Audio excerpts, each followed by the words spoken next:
अस्सलाम वालेकुम नाजरीन, K7 के प्रोग्राम K7 कैफ़े के साथ मैं हूं जलाल अहमद। नाजरीन, 2018 के अंदर पाकिस्तान के अंदर तब्दीली का एक तबल बजा, जिसने ना सिर्फ वफाक में बल्कि अक्सरियती सूबों में तब्दीली के नाम पे लोगों को इकट्ठा किया और पाकिस्तान के अंदर क्लीन स्वीप की सी सूरत हाल बना दी।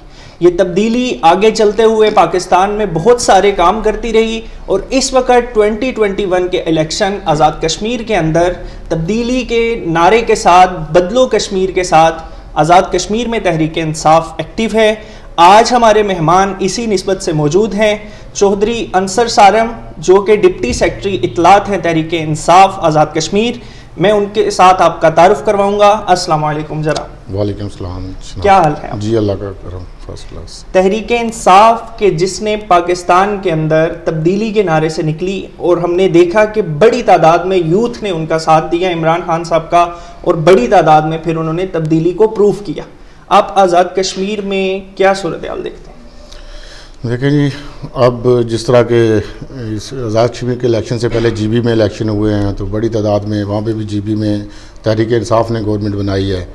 तो अब 2021 में जो हमारे आज़ाद कश्मीर में इलेक्शन होने जा रहे हैं, यहाँ पे भी हम बहुत पुरुम्मीद हैं। हमारे कायद बैरिस्टर सुल्तान महमूद साहब ने आल आज़ाद कश्मीर जो जलसे भी किए हैं, दौरे भी किए हैं, और ऐसी ऐसी शख्सियात शामिल हो रही हैं। और बल्कि आपको मैं एक बात बताऊं कि ऐसे लोग शामिल होने की ट्राई कर रहे हैं, लेकिन खान साहब का विजन है कि हमने साफ़, और साथ बैरिस्टर सुल्तान साहब का कि हमने साफ़ और नीट एंड क्लीन लोग लेके आने हैं, और इलेक्शन में जाएगी तो तहरीक इंसाफ, और वन वे हम जीतेंगे इंशाल्लाह, और हमारी गवर्नमेंट 2021 में इंशाल्लाह बनेगी तहरीक इंसाफ की यहाँ पे। सही। जो आपने जिस तरीके से कहा कि बैरिस्टर साहब का भी विज़न है कि साफ़ और शफाफ लोग कश्मीर के अंदर आएँ, और इमरान खान साहब का भी यही विज़न था। आप कश्मीर के अंदर जो अवाम का रुझान है सियासी तौर पे, क्या आप ये समझते हैं कि अवाम भी साफ़ और शफाफ लोगों को चाहती है? देखिए जी, आज़ाद कश्मीर हमारा एक छोटा सा साफ़ शफाफ खिता है। यहाँ के लोग भी वेल पढ़े लिखे हैं, ठीक है, वेल ऑफ है। मैं कहता हूँ कि अगर पाकिस्तान की निस्बत देखा जाए तो यहाँ पे हमारे लोग अच्छे खासे फाइनेंशियल स्ट्रॉन्ग हैं। तो यहाँ के डेफिनेट लोग चाहते हैं कि साफ़ और शफाफ लोग आएँ। और एक और मैं बात बताऊँ आपको, आप बैरिस्टर साहब को अल्लाह ताला ने एक दफ़ा मौका दिया था, और उन्होंने आज़ाद कश्मीर में देखें वायदे की हाइड्रो का प्रोजेक्ट लगा हुआ है, जो बैरिस्टर सुल्तान साहब के दौर का लगा हुआ है। और उसके बाद हमारे हाइड्रो के यहाँ पे सैर सियाहत पे किसी ने तवज्जो नहीं दी। जितनी गवर्नमेंट्स आती रही हैं वो इसी के रिलेटेड, यही नून में से निकल के आए हुए हैं सारे लोग, जो बाकी जमातों से निकल के नून में आए हुए हैं। तो उस लिहाज से कोई इतनी बड़ी डेवलपमेंट नहीं दी है ना आज़ाद कश्मीर के लोगों को। कोई इतना बड़ा हमारा इनकी रिक्वायरमेंट भी नहीं थी कि यहाँ पे हमारे टूरिज़्म डिपार्टमेंट होना चाहिए था। हाइड्रो के प्रोजेक्ट कितने बड़े बड़े यहाँ पे लग सकते थे, ठीक है, लेकिन कोई हुक्मरानों ने तवज्जो नहीं दी। मैं इसलिए कहता हूँ कि ज़्यादा कि सबसे खुशकिस्मत जो गवर्नमेंट थी ये नून लीग की थी, जो भी, क्योंकि वफाक में भी नून की गवर्नमेंट थी, आज़ाद कश्मीर में भी नून की गवर्नमेंट थी।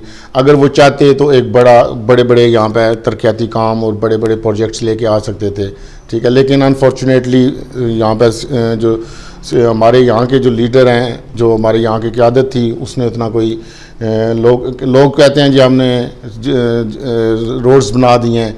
आप मुझे एक बात है, मैं आप भी पढ़े लिखे हैं, कुछ किसी भी एक इलाका में सबसे आसान काम क्या है? आगे रोड बनी हुई है, उसके ऊपर आप कोई कंक्रीट डाल दें, लुक डाल दें, ये सबसे आसान है। वो चीज़ ना आ रही। बड़ा कोई प्रोजेक्ट मुझे बताए ना। यहाँ से तालीमी बोर्ड शिफ्ट करवाने के चक्रों में थे, वो भी बैरिस्टर साहब ने एफर्ट की, इन्वॉल्वमेंट हुई तो रुका। यहाँ से हम एहतसाब ब्यूरो का दफ्तर चला गया, बड़े बड़े इदारे यहाँ से शिफ्ट हो गए हैं, कोई बंदा यहाँ पे बोला नहीं है। तो जब यहाँ का कोई स्ट्रॉन्ग बंदा होगा तो मीरपुर के भी सुनेगा। मैं खाली मीरपुर की बात नहीं कर रहा, ना किसी तहज़्ज़ुब की बात कर रहा हूँ, लेकिन बीइंग ए मीरपुरी हमें थोड़ा पहले मीरपुर, कहते हैं चैरिटी बिगिंस एट होम, पहले हमें मीरपुर का सोचना चाहिए था, ठीक है।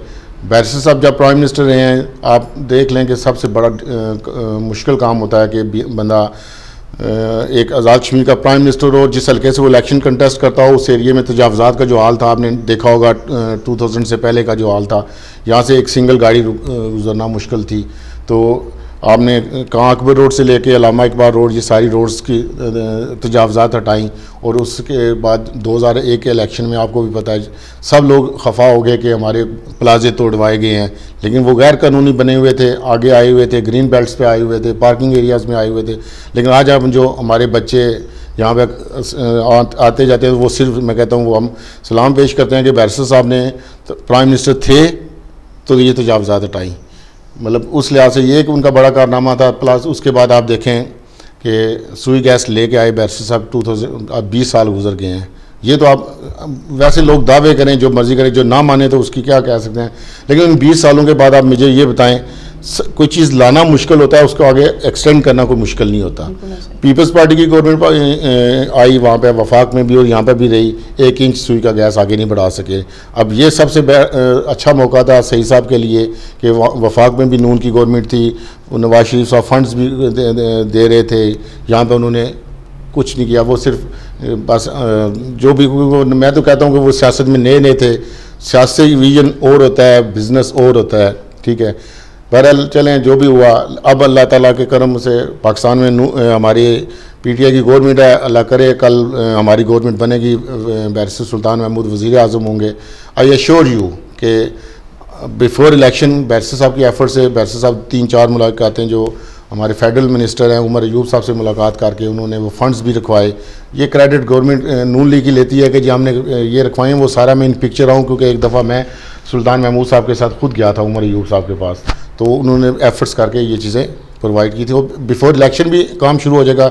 अल्लाह ना करे किसी वजह से कोई रुकावट आई तो आफ्टर इलेक्शन सुई गैस पूरे मीरपुर में आएगी, चेचियाँ में आएगी, बल्कि बैरिस्टर साहब कह रहे हैं कि चेक्सवारी और डुडियाल तक मैं लेके जाऊँगा इसको। नाज़रीन यहाँ पे हम लेते हैं एक मुख्तसर सी ब्रेक के बाद दोबारा मिलते हैं।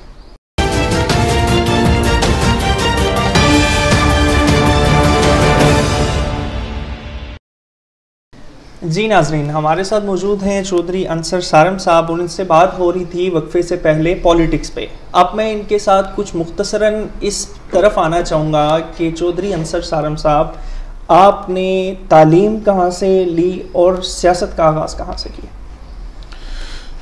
सारी मेरी एजुकेशन जी मीरपुर की है। मैंने बेसिकली इंग्लिश में मास्टर्स किया हुआ है AJK यूनिवर्सिटी से, लैंग्वेज एंड लिटरेचर में 98-99 में।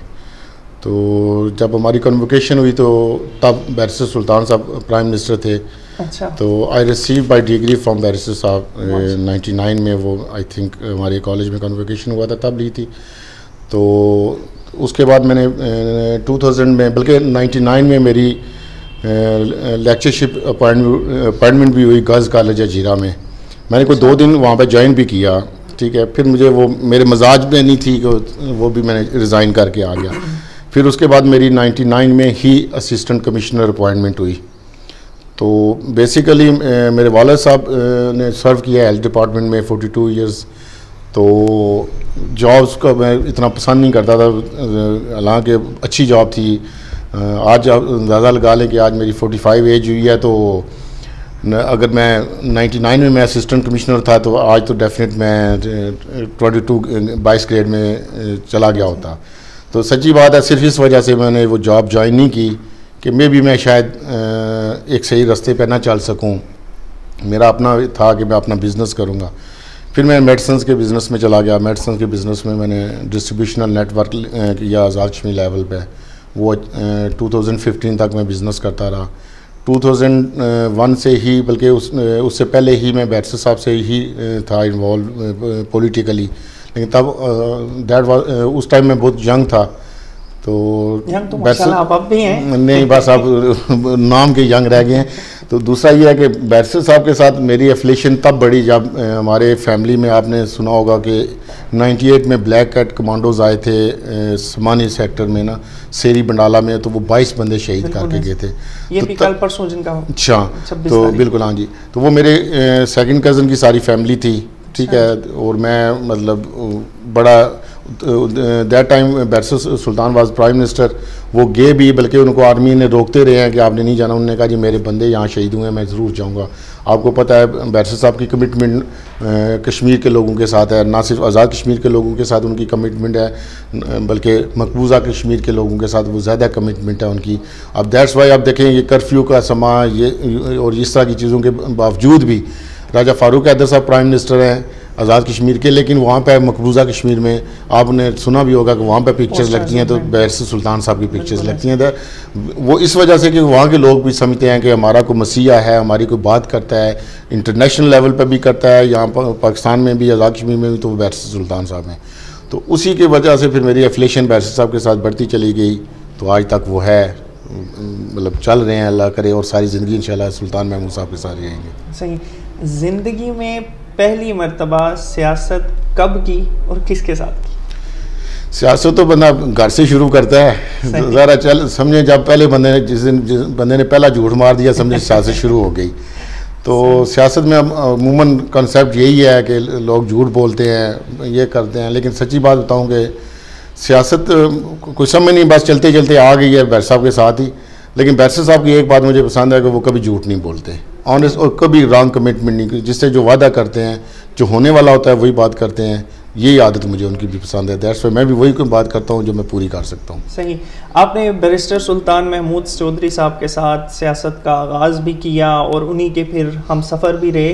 कोई उनके साथ गुजरा हुआ ज़िंदगी का खूबसूरत सफ़र या कोई याद जो उनके साथ हो जो आपको बहुत अच्छा लगा हो वक्त? बैरिस्टर साहब के साथ तो मैंने बहुत ट्रैवल किया है, 2 दफ़ा मैं इंग्लैंड गए हम इकट्ठे। तो पहला मिलियन मार्च था जो 2014 में जो लंदन ट्रफेगुलर स्क्वायर में किया था बैरिस्टर साहब ने, वो भी बैरिस्टर साहब ने मुझे कहा था आपने मेरे साथ जाना है। वो फिर बैरिस्टर साहब के साथ तब भी मैं गया। फिर उसके बाद 2018 में फिर बैरिस्टर साहब और मैं इकट्ठे गए हम इंग्लैंड से, बल्कि हमने फिर वहीं से इकट्ठे हम मस्कत ओमान में आ गए, क्योंकि मेरे जो बड़े भाई हैं वो मस्कत ओमान के पूरे वो प्रेसिडेंट हैं पाकिस्तान तहरीक इंसाफ के। फिर हमारा 2 दिन वहाँ पर स्टे रहा। तो मेरे ख्याल में मैं लकी बन रहा हूँ जो बैरिस्टर साहब के साथ वहाँ ओमान में भी 2, 3, 4 दिन हम इकट्ठे ही रहे हैं। और बैरिस्टर साहब के साथ बंदा चल के, वो इतने ज़िंदा दिल हैं, हाज़िर दिमाग हैं, हमें बैठने को, उनसे बात करने को अच्छा लगता है। मतलब वो जोली हैं, मजाक करते हैं, हमें ले के साथ चलते हैं, रिस्पेक्ट करते हैं। हालांकि मैं उनके बेटों की उम्र का हूँ, लेकिन आज दिन तक उन्होंने मुझे कभी तुम करके भी नहीं बुलाया। तो इस लिहाज से मेरे फिर और दिल करता है कि हम उनके साथ बढ़ चढ़ के उनका, क्योंकि हल्का इंतखाब उनका हल्का 3 मीरपुर है जहाँ से हम बिलोंग करते हैं, फिर हमें भी करता है कि अगला बंदा इतनी इज़्ज़त दे रहा हो, इतना हमारे एहतराम करता हो, तो हम बढ़ चढ़ के उनके लिए करते हैं। पाकिस्तान तहरीक इंसाफ के डिप्टी सेक्रेटरी इत्तलात होने की हैसियत से ज़ाहिरी बात है बहुत सी मसरूफियात भी होंगी, घर में वक्त देना मुश्किल है, नामुमकिन है, और दोस्तियों यारियों की क्या सूरत है? सर दोस्तों यारों को तो टाइम मिल जाता है, घर वाले जो है हमेशा नाराज़ ही रहते हैं। बल्कि आज सुबह का वाक़या है कि जब मेरे बड़े भाई वो ओमान से आए हुए हैं, को मदर की तबीयत नहीं ठीक थी, तो अभी still she is on bed, तो वो मुझे कह रहे थे कि जी यहाँ आए क्या बंदा, अब मुझे मिलते ही नहीं हैं आप। बोला हम सुबह निकलते हैं 9, साढ़े 9, 10 बजे, कई दफ़ा रात को 2 हो जाते हैं, 3 हो जाते हैं। ये एक थोड़ा प्रॉब्लम है, बच्चों का भी गिला रहता है, वालिदैन का भी रहता है कि आप घर टाइम नहीं देते, फिर मुश्किल हो जाती है। ज़ाहिर है बैरिस्टर साहब की बाकी मसरूफियात भी हैं आज़ाद कश्मीर में, तो हमें थोड़ा सा फिर एक्टिवली पार्टिसिपेट करना पड़ता है हल्का में। इस वजह से ये गिला तो पॉलिटिक्स में ये गिला घर वालों को रहता ही है। बिल्कुल सही। आपने जिस तरह बताया कि स्टूडेंट लाइफ से ही आपने पॉलिटिकल अपनी एक्सपीरियंस को शुरू कर दिया, और आज जब आप एज के इस हिस्से में हैं तो माशाल्लाह आपकी पॉलिटिक्स काफ़ी मैच्योर भी है और आप एक पार्टी के किसी ओहदे में भी मौजूद हैं। क्या आप ये नहीं समझते कि ये जो मौजूदा यूथ है इनको स्टूडेंट यूनियन के इलेक्शंस, बल्दियाती इंतखाबात, इसकी फैसिलिटी भी होनी चाहिए? देखें जी, हमारे तहरीक इंसाफ का तो पहला ही बैरिस्टर साहब ने जैसे अभी भी कहना शुरू कर दिया कि जब तहरीक इंसाफ की गवर्नमेंट आएगी तो हम पहले फर्स्ट प्रायोरिटी में हम जो है ना बल्दियाती इलेक्शन करवाएंगे। देखो जो डेवल्यूशन ऑफ पावर्स हैं, जो हम जब तक हम निचली सतह पर इक़्तिदार नहीं आएगा, खान साहब भी इसी की बात करते हैं, उन्हीं के विजन के मुताबिक बैरिस्टर सुल्तान साहब ने भी ये बात करते हैं। देखिए ये गली महल्ले के, अब मैं एक बात बताऊँ तो यहाँ पे बैरिस्टर साहब हैं, अगर वो यहाँ जैसे MLA हैं तो उन्हें नहीं पता एक महल्ले के, एक सेक्टर के, उसमें सीवरेज का क्या मसला है, वहाँ पर रोड्स का क्या मसला है। वो तो एक लोकल लेवल का कोई उनका नुमाइंदा होगा तो वो ही प्रॉपर उनको आगे लेके चलेगा। ये जो सड़कें और ये जो नालियों की टूटियाँ ये जो करते हैं, ये तभी तो हमारे सेक्टर और वार्ड खुशहाल होंगे जब यहाँ पे बल्दियाती इलेक्शंस होंगे। स्टूडेंट यूनियन पे मैं कहता हूँ स्टूडेंट्स पॉलिटिक्स होनी चाहिए, बाहर के सारे ममालिक में होती हैं, यूरोपियन कंट्रीज़ में होती हैं, आप देख लें। लेकिन पता नहीं हमारे आज़ाद कश्मीर में इन्होंने क्यों पिछले कितने सालों से पाबंदी लगाई हुई है। यहाँ से ग्रूम करके जो ग्रास रूट लेवल पर जो एक बच्चा आएगा पॉलिटिक्स में आता हुआ, तो वो अपने आके जब इक़्तिदार में जाएगा, ईवान में बैठेगा, पार्लियामेंट में बैठेगा, तो वो एक बेहतर तरीके से डिलीवर कर सकेगा। लेकिन जो बजाय इसके कि जो एक बंदा वो पैराशूट की तरह आए, तो उसको पता ही नहीं, मसाइल का अंदाज़ा नहीं होगा ग्रास रूट लेवल पर कि कौन से मसाइल हैं। आपने जिस तरह देखा कि मौजूदा भी आपके जो हरीफ इस वक्त मीरपुर के अंदर भी तरक्याती प्रोजेक्ट्स लेके चल रहे हैं, और हर जगह पे सियासत का एक मजाज ये है कि सड़कें, नालियाँ, खंबे लगा के काम करवाए जाते हैं। क्या आप ये समझते हैं कि कानून साज असम्बली के उम्मीदवार का ये काम है या ये बल्दियाती लोगों का काम है? सर सही साहब बड़े आदमी हैं जी, मैं नहीं कुछ कह सकता, लेकिन अनफॉर्चुनेटली वो जो काम करते हैं वो काउंसलर लेवल के काम है। वो एक काउंसलर जो बल्दियाती अदारा है वो उसके काम है। जो एमएलए लेवल के काम होते हैं, जो पार्लियामेंट में लोग बैठे होते हैं, उनका काम होता है कानून साजी करना, उन बड़े प्रोजेक्ट्स लेके आना। अगर यहाँ पे कोई बड़ी, मतलब देखें आप, यहाँ पे कोई बड़ी यूनिवर्सिटी लेके आ सकते थे, सही साहब, वहाँ पे भी नून लीग की गवर्नमेंट थी, यहाँ पे भी रही है नॉन, अभी स्टिल नॉन लीग की गवर्नमेंट है। यहाँ पे एक बड़ी यूनिवर्सिटी की ज़रूरत है ना, कोई बड़ी, मतलब यहाँ कैपेसिटी भी है, लोग प्राइवेट सेक्टर्स में भी पार्टिसिपेट करने के लिए तैयार हैं, लेकिन कोई बड़ा मतलब मीरपुर के लिए कोई बड़ा प्रोजेक्ट सही साहब नहीं लेके आए। वो एक बिज़नेस करते हैं, वो बिज़नेस माइंडेड हैं। वो आप मुझे ये क्लियर बात है कि जो बिज़नेस मैन बंदा होता है वो कभी भी अच्छा पॉलिटिशियन नहीं हो सकता। पॉलिटिशियन फुल टाइम जो पॉलिटिशियन है वो आवाम को रिलीफ ज़्यादा देता है। सही साहब क्लेम करते हैं जो रोड्स बनाई हैं हमने, वो सिर्फ ये है ना कि वो अनफॉर्चुनेटली सही साहब हो गए नहीं साहब, वो फ़ोटो सेशन बहुत करते हैं।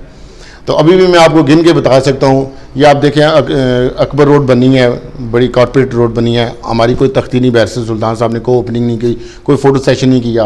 अब खंबाल में देख लें, सारी रोड्स बनी हैं, नीचे संगोट वाली साइड पे बनी है। अब नई रोड्स यहाँ थोथाल में से भी बनेगी, चौक शहीदा से लेकर थोथाल तक। बड़ी अलामा इकबाल रोड भी वो हो गया, उसका मंजूरी होगी भी है। बैरिस्टर साहब कहते हैं कि काम होना चाहिए, मुझे वो फ़ोटो सेशन नहीं होना चाहिए अनफॉर्चुनेटली। और साथ दूसरा एक और पे बात बताऊँ आपको, रोड्स बनाना कोई बड़ा काम नहीं है, ये सबसे एक आसान काम है कि ऑलरेडी एक बेस बनी होती है, उसके ऊपर कंक्रीट डालनी, पानी डालना, फ्लोरिंग कर देनी, दैट्स इट। वो तो आसान काम है, बड़े काम लेके आने चाहिए थे। यहाँ पे हमारे देखें कितने बिज़नेस के लिए वो बड़ा कर लेते, टूरिज़्म डेवलप करना चाहिए था। सही साहब वैसे भी कहते हैं कि जी हमने बड़ा काम किया। यहाँ पर हमें मंगला डैम में के किनारे पे हमें कोई टूरिज़्म के लिए कोई बड़ा सा कार देते, जहाँ पे टूरिस्ट ज़्यादा दूर से आते, कोई कुछ बड़ा प्रोजेक्ट दे नहीं सके हैं सच। आज़ाद कश्मीर के आप सेक्रेटरी इतलात भी हैं, डिप्टी सेक्रेटरी इतलात हैं। आज़ाद कश्मीर में आइंदा इलेक्शन में पाकिस्तान तहरीक इंसाफ के वो कुछ चंद चीदा पॉइंट्स के जो विज़न लेके वो आना चाह रहे हैं, वो क्या होंगे? देखें जी, एक तो बात आपको मैं पहले बता दूँ, बिफोर इलेक्शन खान साहब ने हेल्थ कार्ड का तोहफा दिया है। आप भी, आपके घर भी पहुंचा होगा, सबके घर पहुंचा होगा, मेरे घर भी पहुंचा। ये नहीं होगा कि उन्होंने खाली पीटीआई के लोगों को दिया है तो पीपल्स पार्टी या नून वालों को नहीं दिया। ये इतना बड़ा एक काम है, अगर इसकी गहराई में जाके देखा जाए, ये आप इंग्लैंड जितने भी तरक्की याफ्ता ममालिक हैं, जो वेलफेयर स्टेट्स हैं, वहाँ पर भी ये चीज़ इम्प्लीमेंट नहीं होती। वहाँ पे भी उनकी कंडीशंस होती हैं कि किस किस बंदे को मिलेगा, किस किस को नहीं मिलेगा। इवन पाकिस्तान में भी देख लें, पूरे पंजाब में हर बंदा सिक्योर, हर बंदे को वो हेल्थ कार्ड की फैसिलिटीज़ नहीं मिली, सिंध में भी नहीं मिली, बाकी सूबों में भी नहीं मिली। लेकिन खान साहब की जो है आज़ाद कश्मीर के साथ खुसूसी मोहब्बत कि उन्होंने आज़ाद कश्मीर के हर मर्द, हर औरत, हर बूढ़े बच्चे के लिए वो हेल्थ कार्ड की फैसिलिटीज़ दे दी है। असास प्रोग्राम नौजवान का आसान के साथ में जो है वो कर्ज़े वो भी शुरू हो गए हैं। वो खान साहब खुद डॉक्टर सानिया निश्तर हैं, वो इसको देख रही हैं। ये ऐसे एक बड़े प्रोजेक्ट्स हैं जो आज़ाद कश्मीर में, अभी पीटीआई की गवर्नमेंट नहीं है तो बिफोर टाइम खान साहब ने दिए हैं। तो जब हमारी यहाँ पे गवर्नमेंट होगी तो आप सोचें कि हम यहाँ पे हेल्थ की फैसिलिटीज़ बेहतर करेंगे। जो खान साहब का पहले एजुकेशन का हमारा सिस्टम उस लेवल का नहीं है, कोई बड़ी यूनिवर्सिटी हमारे आज़ाद कश्मीर में नहीं है। लोगों को यहाँ पे ज़्यादा फ़ॉरेन चले जाते हैं या इस्लामाबाद या लाहौर में चले जाते हैं। यहाँ पे हमारे बड़ी कोशिश है, हमारी यही है। बैरिस्टर साहब से अक्सर डिस्कशन होती है कि बैरिस्टर साहब कहते हैं कि जी अल्लाह ने हमें मौका दिया तो एक तो हम एजुकेशन का सिस्टम हम बेहतर लेके आएंगे, हेल्थ फैसिलिटीज़ हम बेहतर करेंगे यहाँ पे।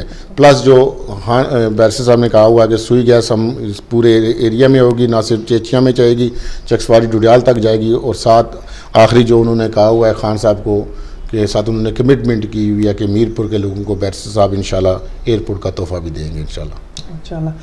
मीरपुर के लिए विज़न आपका, मैं इससे रिलेटेड बल्कि एक पहले सवाल ये पूछना चाहूँगा। आपने अपने हरीफ का भी तबसरा किया और पिछले इलेक्शन में आपको याद होगा कि बैरिस्टर सुल्तान महमूद चौधरी साहब को शिकस्त का सामना करना पड़ा। आपको क्या लगता है कि अवाम ने बेवफाई की या कोई और अवामिल कार फरमा? देखें जी, मीरपुर की अवाम कभी भी बेवफा नहीं है। उन्होंने बैरिस्टर सुल्तान महमूद को वो इज़्ज़त, वो प्यार दिया है, वो हमेशा देते रहे हैं। वो आपको भी पता है कहाँ से वो चला सिस्टम, कहाँ से नवाज शरीफ साहब, जरदारी साहब, ये सारी कुत्ते, वो नहीं चाहती थी कि बैरिस्टर सुल्तान साहब या इलेक्शन जीतें। वो जिस तरीके से उन्होंने मैनेज किया इलेक्शन, वो मैं आज भी कहता हूँ वो इलेक्शन मैनेज हुआ था। गवर्नमेंट, नून लीग की गवर्नमेंट ने वो इसी तरह करती है। अब उसी इलेक्शन की बात देख लें कि अलका 6 में अलीशान सोनी को उन्होंने कहा जी राजा मकसूद साहब वहाँ से जीत गए हैं, उसने वहाँ से धरना दे दिया। बाद में दूसरे दिन कहते हैं जी अलीशान सोनी जीत गया है, चौधरी यासीन साहब हार गए हैं जी। वो उसने भी जब जाके पकड़ दकड़ मारदार शुरू की तो उसको भी उन्होंने कहा जी चलो ये भी जीत गए हैं जी, ठीक है। चौधरी मजीद साहब भी इलेक्शन आ रहे हुए थे, वो भी आपको पता है, वो भी मैंने समाजित करके ऊपर नीचे हुआ। बैरिस्टर साहब शरीफ आदमी हैं, उन्होंने वो, मैं अल्फन ये बात कहता हूँ, मैं अपनी यूथ को भी ये पैगाम देता हूँ कि मैं पढ़ा लिखा बंदा हूँ। बैरिस्टर साहब की टीम में मैं मास्टर डिग्री होल्डर हूँ। अगर मैं बैरिस्टर साहब के साथ काम कर रहा हूँ तो अपने आने वाले कल के बच्चों के लिए काम कर रहा हूँ। बैरिस्टर साहब साफ शफाफ सियासत करते हैं। मैं 2015 की अलफ दे के ये बात कहता हूँ कि एक जगह पर 30 वोट थे तो उनकी कोई डिमांड थी थोड़ी सी, तो बैरिस्टर साहब को मैंने कहा वो 30 वोट हैं तो हमारे वो कुछ उनकी डिमांड है। बैरिस्टर साहब ने कहा जी मैं अपने पॉलिटिक्स के कैरियर में 10 रुपये भी दे के वोट लेना अपनी सियासत की तौहीन समझता हूँ। मतलब कहने का मकसद ये है कि मीरपुर के लोगों पर बैरिस्टर साहब का भी एतमाद है और मीरपुर की अवाम भी बैरिस्टर सुल्तान पर एतमाद करती हैं। अगर वो बात होती, जिस तरह हमने टफ बाई इलेक्शन जीते हैं, पूरी गवर्नमेंट लगी रही है, पाकिस्तान गवर्नमेंट भी, आज़ाद कश्मीर गवर्नमेंट के अपोजिशन लीडर्स भी और प्राइम मिनिस्टर भी, तो बैरिस्टर सुल्तान को शिकस्त नहीं दे सकते। तो ये क्या वजह हो सकती है कि जनरल इलेक्शन में बैरिस्टर सुल्तान आ जाते? वो मैनेज हुआ इलेक्शन था अल्लाह के फजल करम से, और थोड़े हम भी गफलत में थे उस वक्त। हम जागे बैठे हैं, आंखें खुली हुई हैं, हम सोए नहीं हैं। आप किसी को शब खून नहीं मारने देंगे। हम बैठे हुए हैं, 2021 के इलेक्शन में डंके की चोट पे जीत के बैरिस्टर सुल्तान को प्राइम मिनिस्टर बनाएंगे इंशाल्लाह। जो पाकिस्तान के अंदर तब्दीली आई और 2018 में जो कौम से वादे किए गए, उसमें आप भी महसूस करते होंगे कहीं ना कहीं कोई तसलसल रहा और उस तरह कंटिन्यूसली काम ना हो सका। क्या कश्मीर में भी तब्दीली पे लोग वोट देने के बाद उनके साथ इस तरह का कोई मामला तो नहीं हुआ? देखिए जी, खान साहब, एक तो मैं आपको बताऊं, खान साहब स्ट्रेट फॉरवर्ड आदमी हैं। वो मतलब वो खुद कहते हैं कि मैं सियासतदान नहीं हूँ उस लेवल का जिस तरह सियासतदान होते हैं, लेकिन अगर उसमें ये देखें ना, मानते हैं कमियां कोताहियाँ हुई हैं, वो डिलीवर उस लेवल पर नहीं हो सके जितना कमिटमेंट की गई थी। लेकिन एक चीज़ मैं बात बताऊं, मैं 2014 में भी इंग्लैंड में गया हूँ, 16 में भी गया हूँ, बाहर के ममालिक में गया हूँ। हमारे उस ग्रीन पासपोर्ट की वो रिस्पेक्ट नहीं थी। मतलब मैं फर्स्ट टाइम जब हीथ्रो एयरपोर्ट पर उतरा तो उस गोरे ने मेरा पासपोर्ट देके मेरे पास थ्रो किया। मैं उससे लड़ पड़ा, मैं कहा डोंट थ्रो इट, मैं कहा give it into my hand, मैं कहा मेरे हाथ में दो, तुमने थ्रो क्यों किया है? वो मेरे से आगे से अग्रेसिवली बोला, मैं भी अग्रेसिवली बोला, फिर उसने वो पासपोर्ट उठा के मेरे हाथ में दिया। तो अब मैं उसके बाद जब मैं गया हूँ, कम अज़ कम मैं ये कहता हूँ कि पाकिस्तानी कौम का खान साहब ने सर फख्र से बुलंद किया है। हमें वो बींगे पाकिस्तानी, वो हमें हमारे साथ मतलब हमारी इज़्ज़त करते हैं। मैं कहता हूँ कि इसी में हमारी सारी बात आ जाती है। बाकी कमी कोताही तो सारों में रहती है। जो हमें लाइबिलिटीज़ पिछली गवर्नमेंट्स 40-50 साल से जो लाइबिलिटीज़ दे गई हुई हैं, वो कैसे सर उठा सकता है हमारा पाकिस्तान, जितने कर्जा ये चढ़ा के गए हुए हैं। टाइम लगेगा इंशाल्लाह। खान साहब का इसको हमारी कौम को जगह भी दी है और ऊपर भी लेके आएंगे इंशाल्लाह। चौधरी अंसर सारम साहब, डिप्टी सेक्रेटरी इत्तलात तहरीक इंसाफ आज़ाद कश्मीर, आखिर में आप आज़ाद कश्मीर की कौम को क्या तब्दीली का पैगाम देना चाहेंगे कि वो 2021 के इलेक्शन में आपका साथ दें? वो मैं एक थी ना, वो एक पोएम सी हमारे अक्सर एक जलसे में उसने पढ़ी थी। वो उसने कहा था कि रियासत बचानी है लोग को, सुल्तान महमूद नुआन दियो। मैं अपने यूथ को, आज़ाद कश्मीर के लोगों को ये कहूँगा कि अगर आप चाहते हैं कि आज़ाद कश्मीर में बेहतरी आए, एक इकानमी मतलब सोशली भी आए, माशी तौर पे भी आए, हर लिहाज से, तो बैरिस्टर सुल्तान महमूद साहब ने बहुत बड़े विजन रखते हैं। वो ही आके यहाँ पे एक बहुत बड़ा सेटअप लेके आएंगे और जहाँ हमारे आज़ाद कश्मीर के लोग माशी तौर पे खुशहाल होंगे। और बड़े प्रोजेक्ट्स हैं बैरिस्टर सुल्तान साहब ने जहन में रखा हुआ कि हमने इसको खुद कफील करना है। और हाइड्रो प्रोजेक्ट्स वो लगाना चाह रहे हैं, टूरिज़म को वो बेहतर करना चाह रहे हैं। साथ में ये आपको ये बात बताऊं कि हमारे में यहाँ पे पढ़े लिखे नौजवान जो बेरोज़गार हैं, बैरिस्टर साहब ने ये कमिटमेंट है उन सब नौजवानों के साथ, उनको रोज़गार के मौके देंगे। मैं क्योंकि ख़ुद एजुकेशन मेरी मास्टर डिग्री इस पर मैं बार बार कह रहा हूँ, लेकिन मैं इसलिए भी बार बार पढ़े लिखे बच्चों से कह रहा हूँ कि आप तहरीक इंसाफ को मजबूत करें। अगर मेरे जैसे लोग सुल्तान महमूद साहब का हाथ मजबूत करें तो आप सब सुल्तान महमूद साहब के साथ चलेंगे तो हमारी आने वाली नस्लें बेहतर होंगी, हमारा आज़ाद कश्मीर खुशहाल होगा। बहुत शुक्रिया चौधरी अंसर सालम साहब। नाजरीन, आइंदा भी किसी नए मौजू के साथ, किसी नए मेहमान के साथ K7 कैफ़े के प्रोग्राम में आपसे दोबारा मुलाकात होगी। तब तक के लिए अस्सलाम वालेकुम।